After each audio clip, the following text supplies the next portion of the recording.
Hello and welcome to Reimagining Love. I'm Dr. Alexandra Solomon. Relationships have the power to wound us and the power to heal us. As a clinical psychologist, author, and professor at Northwestern University, I've devoted my life to studying intimate partnerships and family dynamics. On Reimagining Love, I'm here to translate complex clinical topics into tools and takeaways that you can use in your relationships today. If you're ready to develop relational self-awareness and create vibrant and loving relationships with the people who matter most to you, you've come to the right place. I'm so glad that you're here.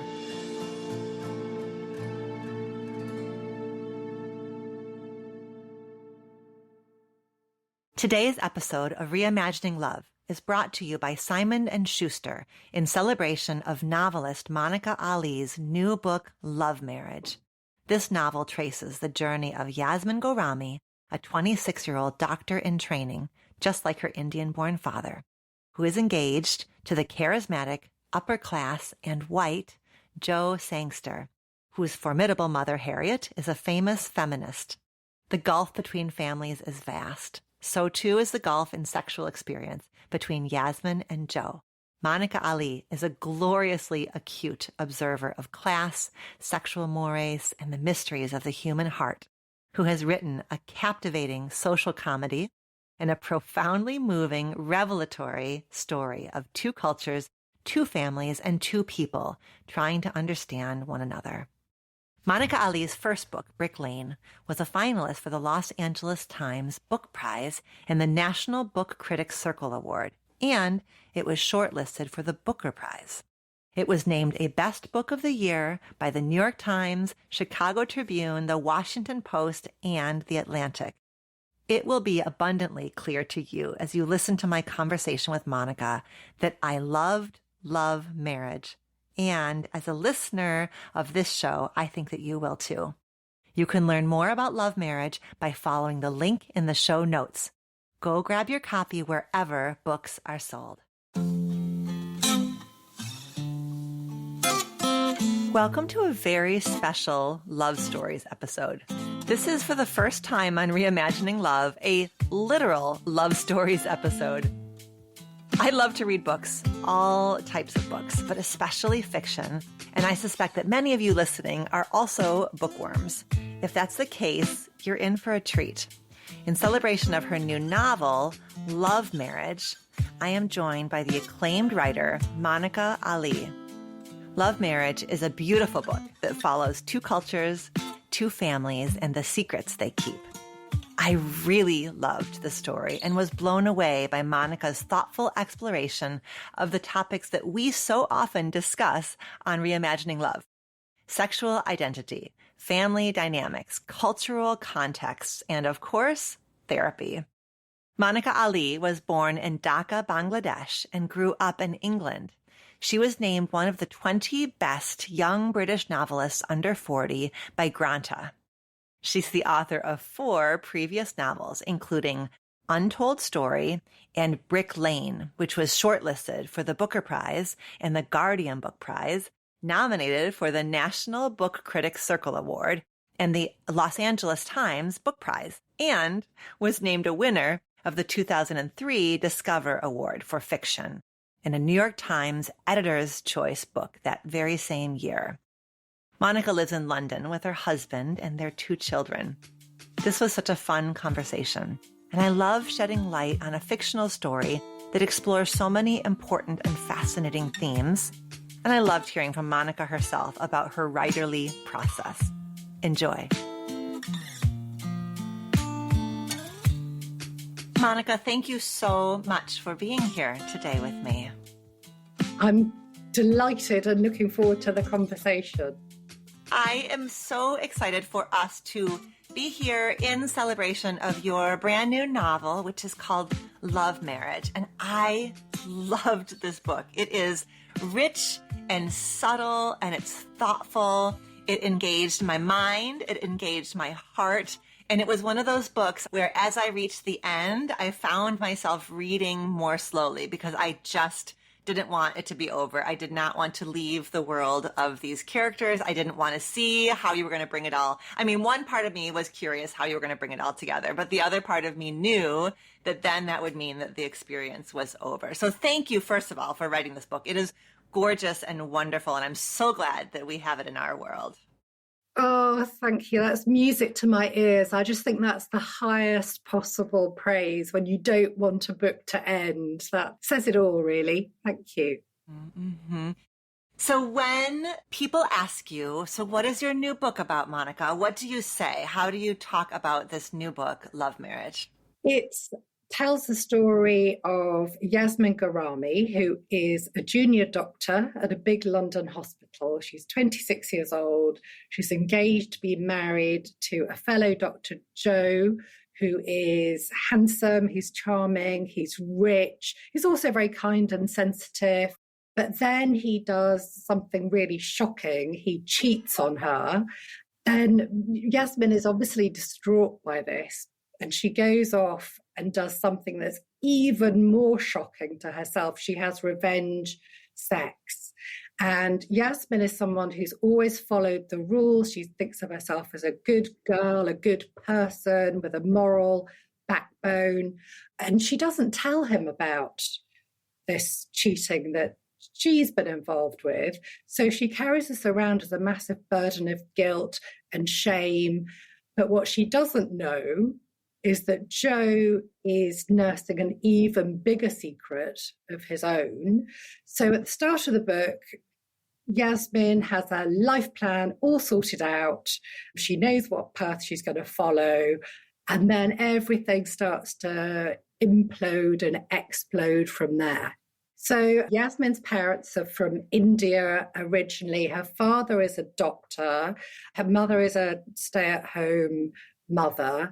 Yasmin had done what her father wanted her to do, which is step into his shoes and become a doctor. And she's questioning that choice as well as a lot of other things during the course of this novel.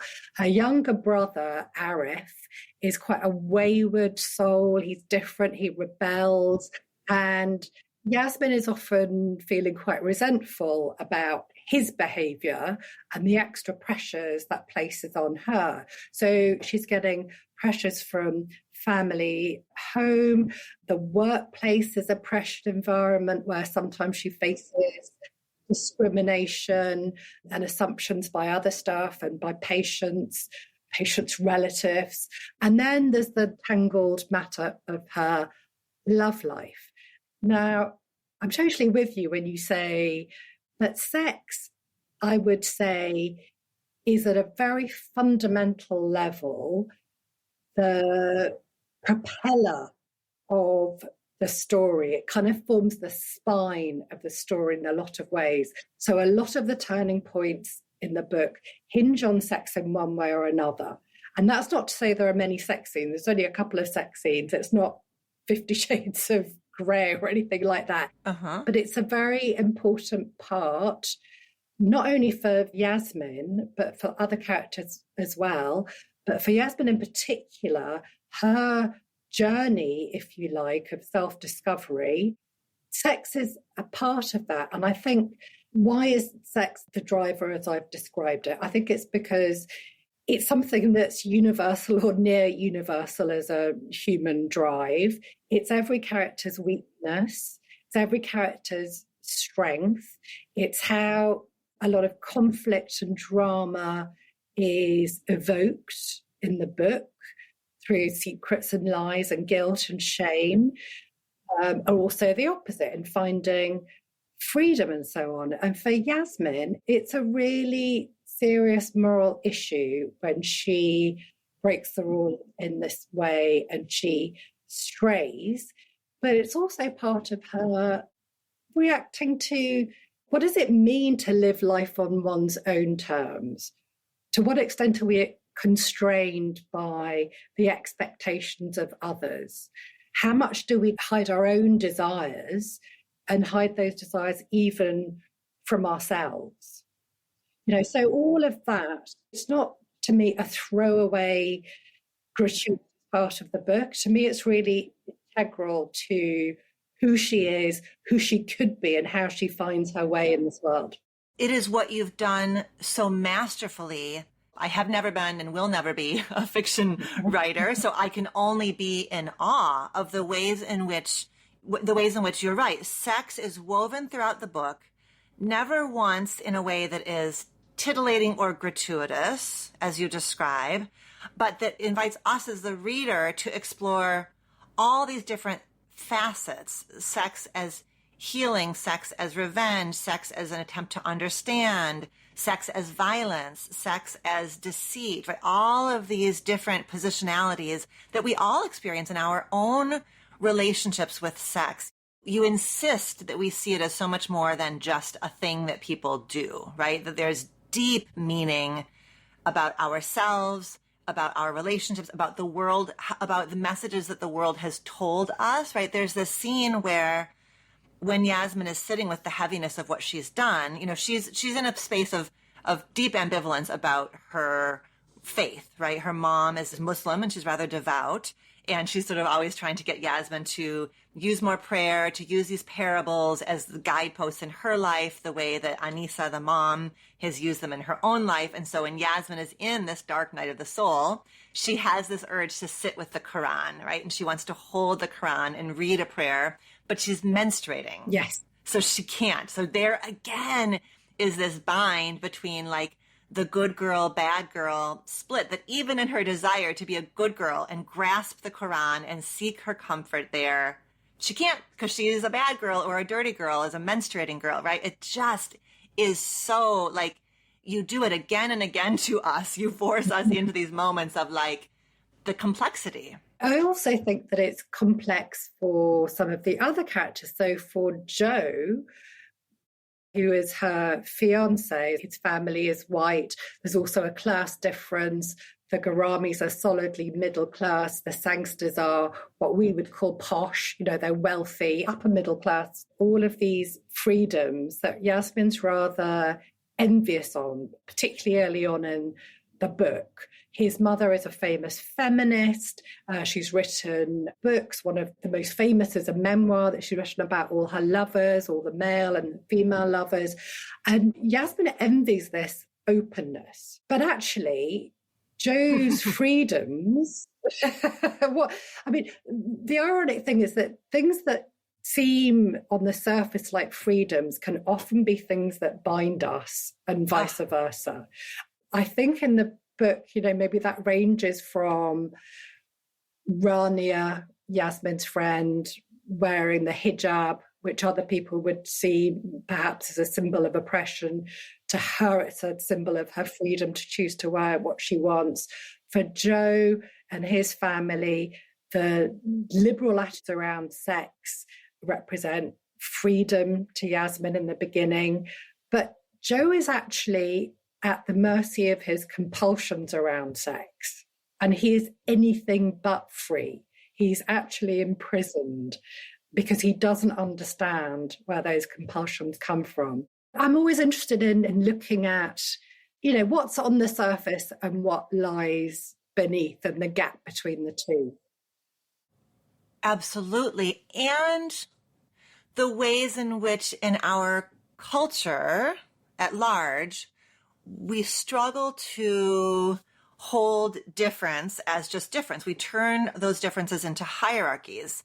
And we do have this narrative about freedom and openness about sexuality is better than, you know, discretion and silence around sex. And I think there are ways in which we certainly do need to find a middle ground. But what you've done is you've created this polarity between the Gorami family where there's no conversation about sex. There's just silence. And the Sangster family where there's too much, right? There's so much openness that, as you say, the impact, the legacy on Joe of growing up in this household where it is the kind of polar opposite of no conversation. It's all conversation. Everything's out there for dialogue. The impact on Joe is that he does feel quite imprisoned, right? He's not been able to integrate. Like neither of those poles, silence or rigid boundaries or diffuse boundaries, neither of those poles allows for integration, right? So we see the impact on Yasmin of growing up in a rather repressive culture. She's driven to be this good girl, but we also see the impact on Joe of having grown up in this really diffuse boundaried family system where his mom's sexuality was too available for him to see and experience, and there was an intrusiveness in their relationship that led to a ton of confusion on his part around what is the function of sex, who am I versus others, how do I articulate boundaries between myself and others. And he's really quite, as you say, quite imprisoned. You know, we can be really smart as individuals and very perceptive about so many things, but it's oftentimes hard to look outside of your own reality and gaze back or in on it. So in some ways, you know, that's what can happen within a particular culture, that the culture is so hegemonic that it is all encompassing and you can't look inside of that either. So that's something that I'm interrogating in the book alongside the protagonist's personal distance between the reality that they perceive of themselves and what's going on for them. And that's where the therapy comes in for Joe in particular. I want to move into that therapy relationship because you wrote that therapy relationship so beautifully. But I want to ask you first, what is it from your own journey, your own life that leads you to be so devoted to understanding, taking that outsider perspective in a variety of cultures? Like, why does that matter to you? How did it come to be for you that you have kind of honed that ability to stand in those different positionalities around culture in particular? Well, my own background is that I was born in Dhaka, in what was then East Pakistan. My mother is English. She's white English. She met my father here in the UK and then followed him back very scandalously to Dhaka. Then there was a civil war between East and West Pakistan. And when my brother was 5, he's my older brother, and I was 3, the civil war broke out and we moved to the UK, and I've been here ever since. So for all intent purposes, all my life I've grown up here, but with that dual heritage. Right. And when you say official both camps, I think maybe that's where it comes from. And the desire that all children have, I think, to fit in. And so in order to fit in, one has to become observant, or perhaps even in my case, hypervigilant. Because you can tell I've been in therapy now. But right. I think that is... I think that has probably helped me. I feel that it's helped me in my journey as a writer. Because of that, it's ingrained in me, that habit of looking closely and observing.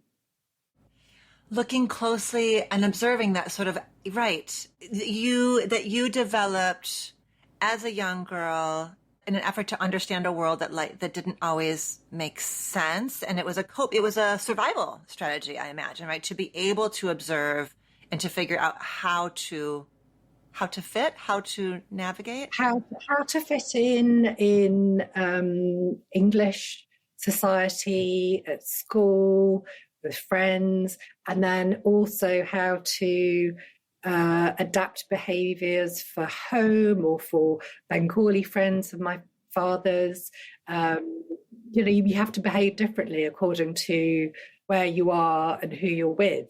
So I think that's probably part of, I don't know, I think that has informed in a way the way that I write. But also I was always a huge reader. As a kid, it was my escape from a tense household. It was often tense in the household, and just escaping into a book, that was my go-to thing. I always had my head, even walking down the street, quite often I'd be reading. And I think that's why I write now, because I find it very hard now to completely lose myself in reading in the way that I could as, say, an adolescent. But when I'm writing, I can totally lose any sense of myself. On the good days, on the days that it's working, that the writing is flowing, everything else vanishes. 6, 7, 8 hours can go by, and I'm just in the head of the characters. And for me, that's still an escape. Absolutely. I have tears in my eyes as you describe reading as your coping strategy as an adolescent. I relate to that so deeply, right? I had my nose in a book all of the time. There's that kinship there that I so feel that was being surrounded by books as I'm finishing a book, figuring out what my next book is going to be. Like that was a major through line for me, for sure, in adolescence. Absolutely. A way of, escaping things that were painful and confusing.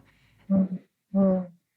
I was thinking about, I'm imagining the book clubs that will read Love, Marriage, and imagining the kinds of rich conversations they will have about which characters, kind of captured their hearts and which characters they disliked and who they judged. I think to read with that, what I call relational self-awareness, right? Like noticing our own reactivity to particular characters' choices. Like that's the beauty of fiction, right? Is it gives us a chance to see ourselves more deeply, to imagine what we might do in that same set of situations. And I imagine conversations between readers of the book about Yasmin's choices, Joe's choices, Anissa's journey, like that there's so many opportunities there. Yeah, I agree. I mean, I think there's plenty of opportunity for that. And also, I would add that other than just seeing ourselves and other people, we might also just develop empathy for those people who at first glance we might dismiss or take an instant dislike to based on our assumptions. So there have been some studies actually about if you read fiction, it can increase your powers of empathy. And I think that's a great thing in and of itself. And in order for that to happen, I think the writer first has to have exercised that power of empathy. So, I'm wondering if that's a little bit similar to, I know we do completely different things, but I wonder about that relationship between writing fiction and being a therapist. I mean, do you go through a similar, do you sort of put yourself in your client's shoes, or does it work very differently? Mm-hmm, absolutely. I think that the heart of any good training program for therapists involves a lot of what we call self of the therapist work, that work that it is incumbent upon graduate faculty and graduate clinical supervisors to really hold clinician in trainings feet to the fire around the self of the therapist work, noticing what comes up in there's two things. It's one, understanding the therapist's own journey, all the lenses that we as a therapist bring into the office. So it's why there's one part of your book that I want to read that gets to this point. Joe is in therapy with Sandor, and they're in a therapy session, and Joe is working on his complicated relationship with his mom, and he's expressing his frustration. And Sandor says, "Give it time. One thing that's helpful to remember is parents frequently replicate the family systems in which they themselves grew up and do so without knowing it. You told me your grandparents died before you were born, and you don't know a lot about them. You might want to ask some questions." This is Sandor's charge to Joe. You might want to ask some questions. That's what I have done when I've taught in graduate school, is I have my clinicians in training turn to their family system and ask some questions. They do this major assignment called the Love Template Interview Assignment. So I've taken hundreds of graduate students through that assignment. And at this point, I've taken thousands of undergraduate students in my undergraduate course through that assignment. They have a set of questions. They turn to their attachment figures, and they talk about the family system that they grew up in, and they talk with their parents about the family systems that they grew up in. So they become ethnographers of their own lineage. And that's what Sander is asking Joe to do, right? Joe sees his mom in all of her complexities and all of her diffuse boundaries. And Sander is saying, what if you begin to see your mom as your grandparents' daughter as well, right? That she comes in to her parenting of you with a particular set of challenges and wounds and traumas. So that's all of what a therapist needs to do for themselves to increase their capacity to help their clients do that in their own lives. Yes, that's fascinating.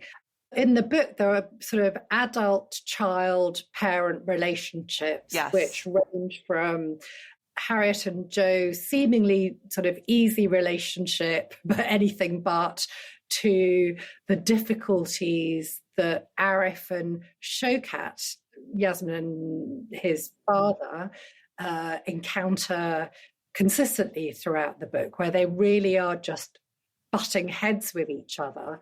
And again, there's a whole history there, which, you know, surfaces bit by bit throughout the book. So we know that Shaukat comes from a very poor background. Shaukat is Yasmin's dad.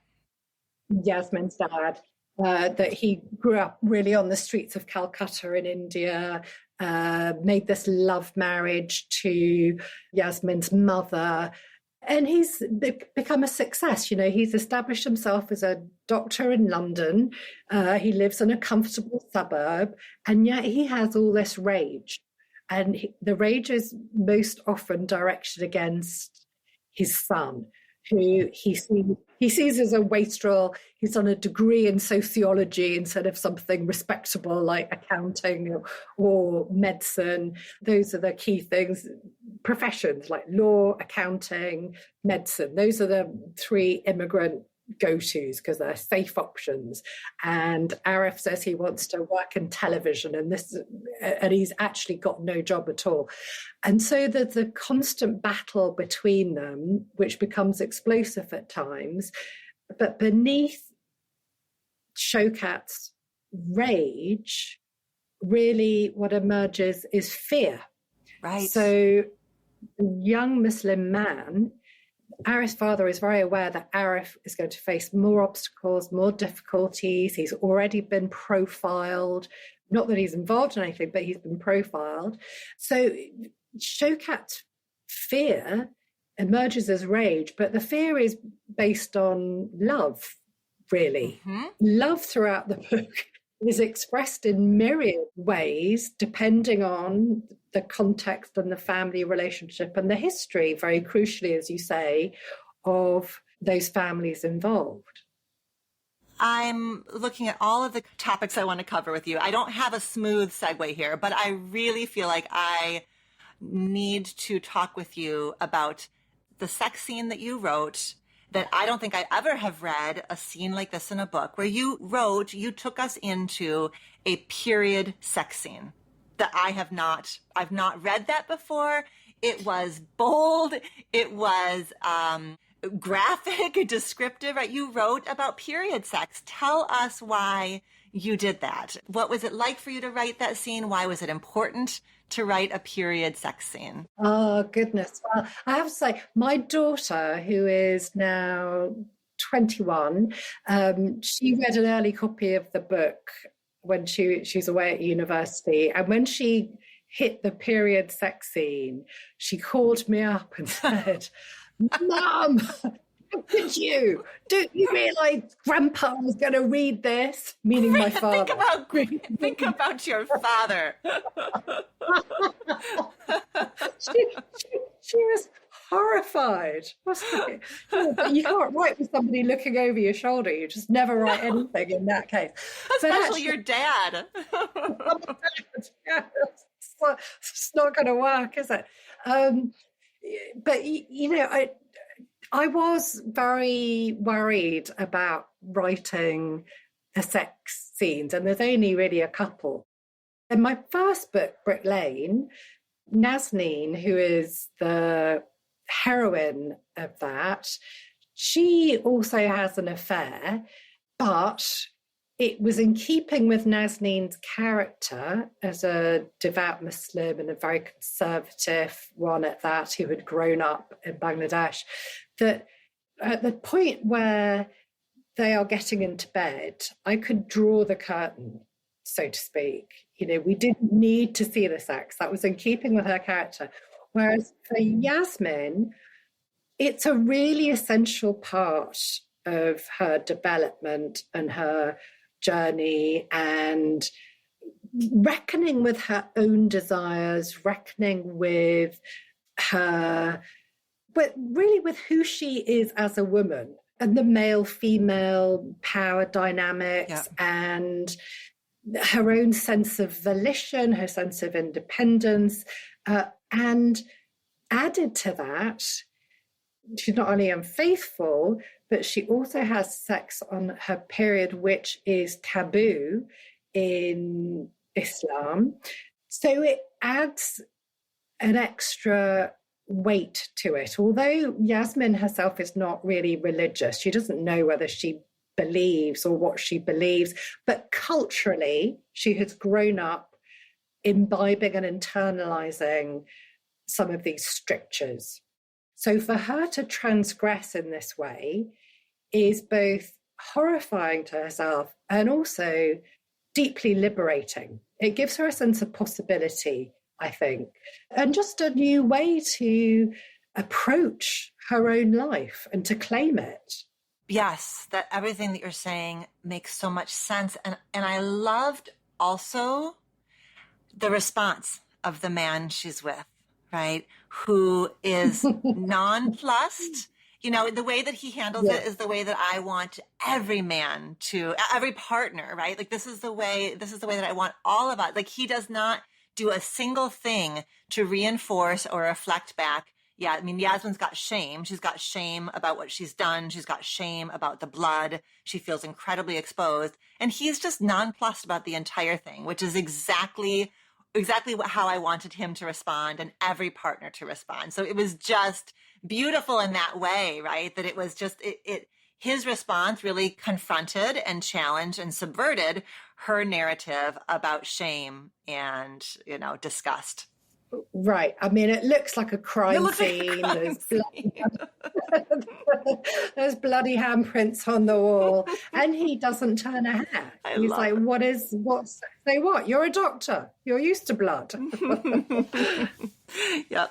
It also, we've said before that you write about sex in these ways that just avoid, they're not done for titillation. And I want to read, this one, just these few lines, where you write, quickly, she strips off her dress. She smells her own body, the sweat that has moistened her armpits, the conditioner she used this morning, the musky scent of her sex, the cocoa butter on her legs that she hasn't shaved. And then a few lines down, you say, he's going to see her naked. Every imperfection, she has many, and she knows without looking that the waistband of her skirt has left an imprint around her belly where it dug into her soft flesh.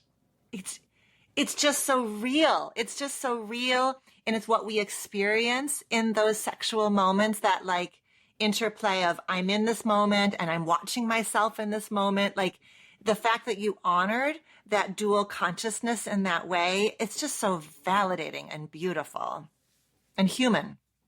Sex doesn't have to be sort of cinematically gorgeous in order to be glorious. There's, to my mind, the further you take it into that realm of airbrushed perfectionism, the less you can connect with it. Because, as you say, our experience is to be both hyper aware of ourselves at those moments and also enter oblivion in some ways. Right. And that duality is, again, that's something that I, always enjoy playing with, whether it's in sex or whether it's in the character themselves. Because I think that, for Yasmin, there's her personality, what we see as what is her perceived personality as this good, rather quiet, rather reserved, rule-following young woman.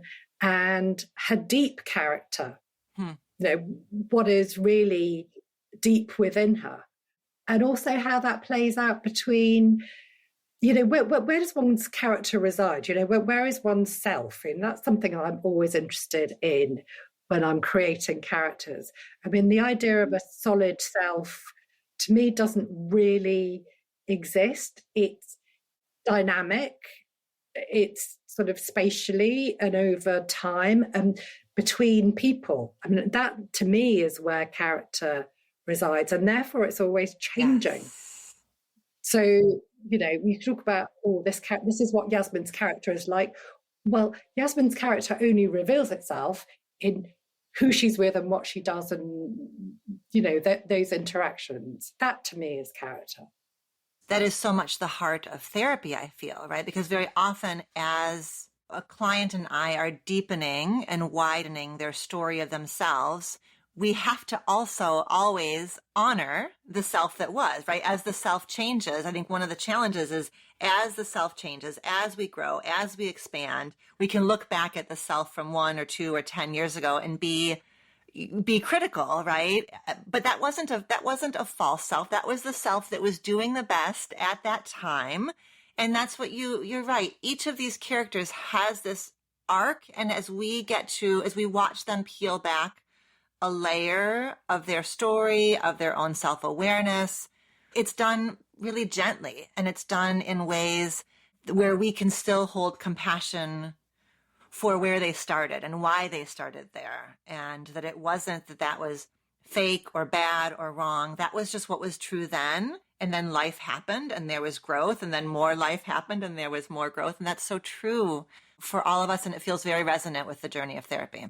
Okay. So when you are writing about Joe and his therapist, Sandor, at some point pretty early on in those scenes of that therapy relationship, I wrote a note in my margin that said Gabor, meaning Gabor Mate, because something you had written was like, oh, that is just so in keeping with how Gabor Mate would frame this moment of understanding addiction as a way of coping with pain. And then later on, I was like, let me just go ahead and peek at the acknowledgments. And in the acknowledgments, you write about your research. And there you are writing about having read Gabor Mate. So you wrote with such sophistication about the therapy relationship. So I would love to hear about your research process, what you felt you needed to learn to write that relationship, and then how you translated it to Joe and Sandor, who both, by the way, we get inside of Sandor's mind as well as inside of Joe's mind. So you let us see the process from Sandor, the therapist perspective, as well as from Joe. So that's really special too. But tell us about your research. So research was an awful lot of reading. Gabor Mate, you rightly identified, very impressive from the get-go. He was a big influence on the kind of analysis that Sandor, my therapist character, does with Joe, his understanding of addiction and where it comes from, and how to treat it effectively. I've also, I've read a number of other authors. I mean, internal family therapy systems, lots of Dorothy Rowe, Richard Schwartz. So I've done an awful lot of reading, but also I think crucially, I've been in therapy for a number of years myself. And I think without that, it would have been much harder to conjure those scenes. Now, you mentioned that part of that, those chapters with the two of them is from Sandor's perspective. And that really comes from, sitting in the therapy room and wondering, What's she thinking right now? Yeah, How am I doing? Sandor isn't based on my therapist. I mean, she's a woman. She's a completely different sort of therapist as well. I wasn't in therapy for sex addiction. I'd like to just point out quickly. Right. No judgment. Nevertheless, I think that experience did feed in to my ability to write those scenes, because at times I'd sit there and think, is she bored? Is my mind wandering? Is she, not that she was giving me any sign, but it's human nature. It's not, I mean, you sit there listening to other people's problems and you've got your own life and you've got your own things that must inevitably sometimes pop into your head. The best of therapists, that must happen to. And so Sandor is, you know, he might be completely, utterly laser focused on Joe, which he is most often. I mean, I think he's, you know, I portray him as a very dedicated, effective therapist. And yet he's thinking about, you know, when he's going to see his son again, or his own health problems, or sometimes, and this is something that I've wondered when I've sat in therapy, he knows where it's going, or he thinks he knows where it's going, and he's listening, but also sort of thinking ahead. I don't know if that's just pure fiction or whether those things actually happen, but I had all of those thoughts as a therapy, you know, sitting in the chair opposite. I was having those thoughts. So that's where that idea came from for Sandor, that I didn't want him to be a blank reflecting wall. I wanted him to, although we only see him in the therapy room, I wanted him to be a real person. Yeah. And we get to, understand his process and how, and some of his feelings specifically about Joe's resistance, which that is just a part of most therapy relationships, specifically therapy relationships. I think that when we're working on addiction, looking towards the past, like kind of having to do that deeper work, understandably, clients are hesitant or conflicted or wondering, like, why do I have to get so uncomfortable? In fact, there's a part, I wanted to just read this little part where Joe says to Sandor, all the stuff that we're talking about, my childhood, all that, how will it actually help? We get to the root of the addiction, but what then? Does it mean that I'll be able to control it, that I'll be cured? He smiles to undercut the desperation in his question, in his voice. Then Sandor says, it's not quite so simple, I'm afraid. And then Joe says, then why is it so important to know? Why is it like this holy grail? Because it shortens the odds against us, said Sandor. It affords us the opportunity to take control, because what we don't know controls us. It's those moments that we as therapists like dream about having, where we can be so pithy, like at the same time, he's doing a little bit of like psychoeducation. He's sort of educating him on the idea that the stuff that we're not conscious of or aware of rules our lives, while he's also offering affirmation, right? It shortens the odds against us. So he's seeding some hope and some optimism, and he's trying to like work gently with Joe's resistance and skepticism, which he has to do quite often, because this is hard. It's hard for Joe, right? He's ambivalent about being in therapy and looking at all this stuff. So it's really well written. From my own experience of being in therapy, I was quite resistant. I mean, I wasn't that I was ignorant about the therapeutic process, and I knew that childhood was likely to come up, but I felt very impatient with that. You know, I was really wanting to like get fixed. I've got anxiety issues. I've got a sort of dread of writing because it heightens my anxiety. Teach me the skills, 6-8 sessions. Let's knock it on the head. And of course I knew that we were going to get to childhood, or that was almost inevitable. But really, I didn't want to go there for all sorts of reasons or excuses, because it's hard to go there, because it's uncomfortable, as you say, because I don't want to take myself back to places that are difficult, because I've constructed a long-held narrative about what doesn't kill us makes us stronger, and therefore everything's to the good, and I don't want to unravel that deal that I've done with myself. Because it works. It keeps us very productive. And just moving in the right direction. Just moving. Yeah, you're like a shark, you got to keep moving, otherwise you're going to die. So keep going. So I figured that if as a reasonably smart person myself, I could be resistant to that, even knowing that, the theory.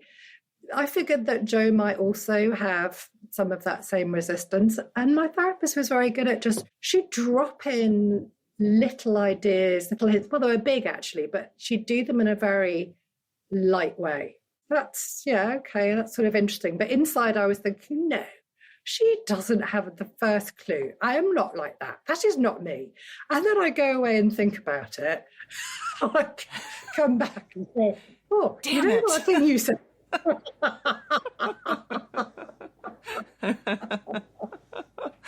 Oh, it's the power of the relationship, right? Like it's such a powerful relationship. And yes, there may be times when she has a little thought that comes into her mind, but I imagine that I can just imagine what those moments must have been like for her also, right? There's so much care. I mean, when I think about when I think about the privilege that it is to get to sit with somebody in their story gently and slowly. It's just, I was gonna say it's like nothing else, but perhaps it's a little bit like writing fiction. Yeah, it is. I can imagine, right? That she's got to titrate what you're ready for, how to say it to you in a way that you can hear. And yeah. Yeah. I mean, maybe it's a little bit like writing fiction, you said. And that strikes me as sort of chiming with what you said a little bit earlier, which is patients, clients come to see you with a narrative, their own individual narrative, the narrative of their relationship, the family narrative, and so on. And then you sort of create a new one, right? That's what you seem to be saying to me, at least. And I guess that's what, you're sort of doing as a when you're writing a novel, because certainly Yasmin enters the story with one set of narratives about herself, about her family, about the love marriage of the title, which is the marriage between her parents. And by the time we come to the end of the novel, she has a different story and a different understanding of the old stories. There's maybe a little bit of a parallel there.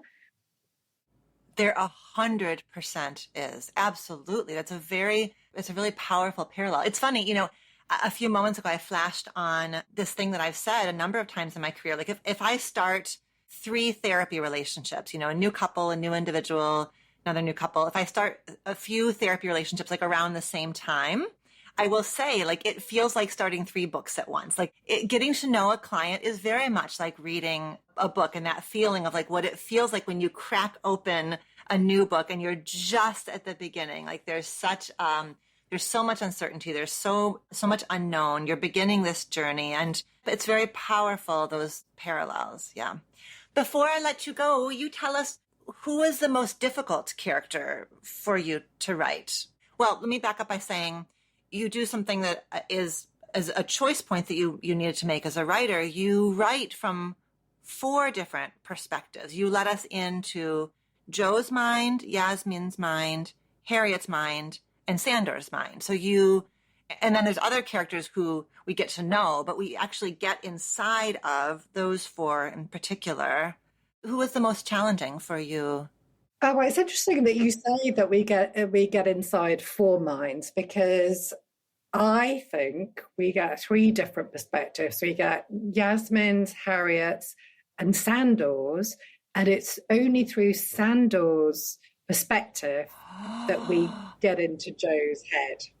You see, You're right. So that was a key thing that I struggled with. You're so good. You made me think I got inside Joe's mind, but I didn't.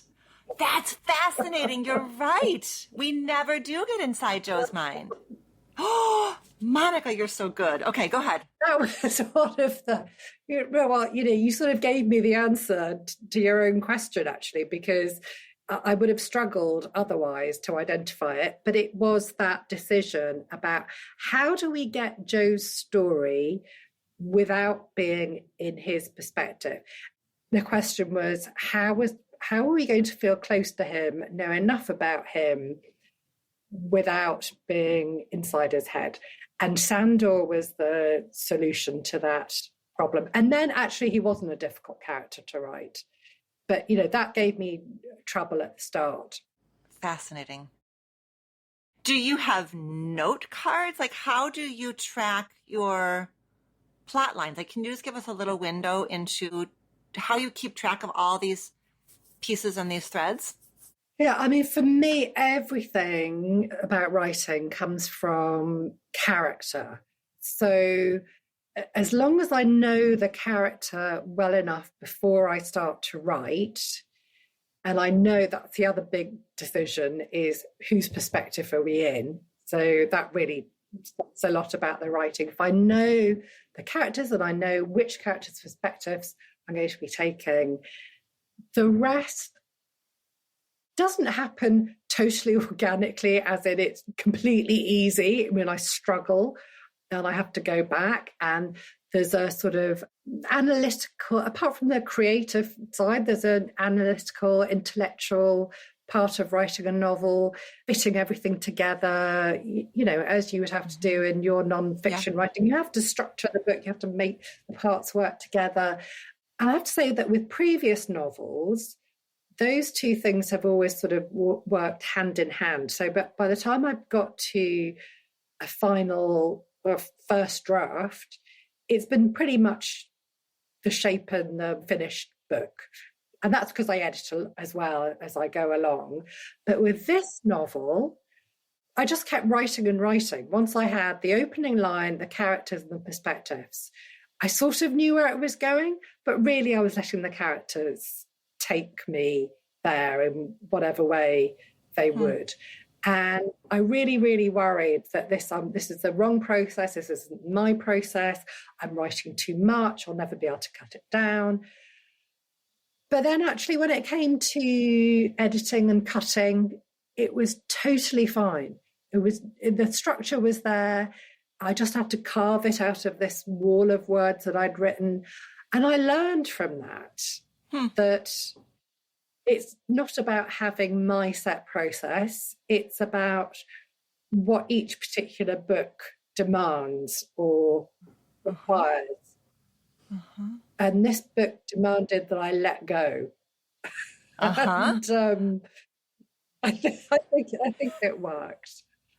It absolutely worked. I am so glad that you let go, that you surrendered into this book, because it's a gorgeous offering. And I know it's going to land so well to the Reimagining Love community. It is so many sweet spots that we love to explore and visit on this show. So it's just the perfect book for you and I to talk about. And I'm so grateful for your time and your brilliance. And I'm so glad that we got a chance to connect in this way. Oh, I've absolutely loved talking to you, Alexandra. It's been a great, great pleasure. Thank you. On this show, we send people to bookshop.org here in the U.S., which will route folks to their local indie booksellers, which are oftentimes BIPOC-owned independent bookstores. So we will link Love Marriage through bookshop.org, but no matter where in the world you're listening, Love Marriage is available. And tell us how else can folks learn more about you, your prior books? Where's a good place for people to go?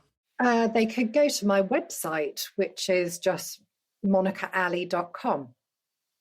Wonderful. That's great. Thank you so much, Monica. Oh, thank you again, Alexandra. It's really been fun talking to you. Likewise.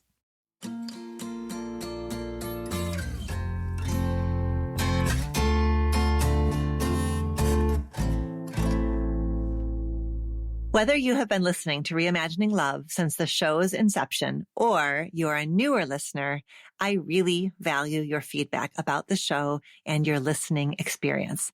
Now that we are 6 months in, my team has launched a survey that will help us envision the evolution of the show and continue to produce episodes that you will love. The survey can be found in the show notes or at dralexandrasolomon.com/survey. And it will take you about 5 minutes to complete. By filling out the survey, you will be automatically entered into a raffle, and the winner will receive signed copies of both of my books, Loving Bravely and Taking Sexy Back, and a $50 credit toward any of my online courses. Thank you so much in advance for taking the time to share your thoughts and to help us grow this show. It really means a lot. Thank you to Monica for being here with me on Reimagining Love. It was such a pleasure to chat about the complex and deeply human characters of Love Marriage with the author herself. I hope that you will feel compelled to pick up a copy of Love Marriage at your indie bookseller after May 3rd or pre-order it through the link in our show notes today. Happy reading and be well. Do you have a relationship question that you want to have answered on the show? Follow the link in the show notes of this episode to send in a written or audio question.